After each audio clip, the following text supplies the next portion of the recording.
Hi, sixth grade focus students. Mrs. Jackson here to do our weekly reading with the CommonLit assignment. And so this is our third week of CommonLit assignment. So this is week number 3. And this time we're going to read a poem. So this is a shorter passage for you to read than last week's longer one, 11. This is titled After the Rain. And this is written by Carol S. Ulrich.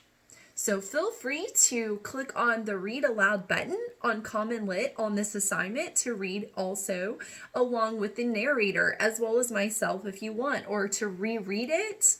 You can listen to the narrator reading it to you. Also, make sure that you are continuing to annotate using the annotation tool by simply highlighting any words or information, anything that you wish to in the poem. Since this is short, you probably won't have a lot to annotate this week, but definitely do annotate something, okay?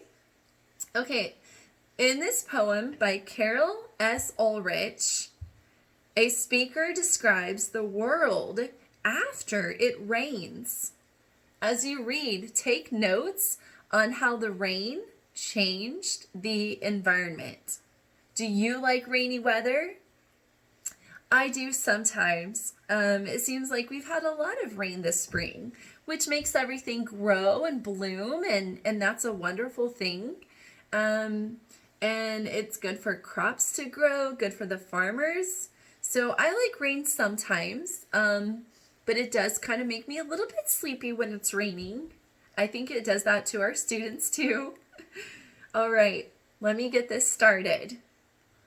The wet leaves drip on the wet brown wall.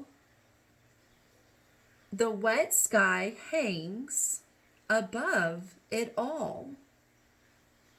Oh, so that would be our first stanza, and there is definitely some rhyming, isn't there? Wall and all, those definitely rhyme. Notice out to the left of each stanza, there's a number in increments of 5. It says 1, 5, 10, and 15. The reason for that is because those are just numbering the lines. It doesn't feel like it needs to number 1, 2, 3, 4, 5. It knows you're intelligent, and it knows that you can count the numbers in between the 1 and the 5 and the 10 and the 15. Okay, so that helps because you might have a question that says in line 7, and you can just go to line 5 and then go 2 lines down, and you'll know that you're in line 7, right, to answer one of the questions perhaps. So now I'm on line 5. The daffodils bow down their heads.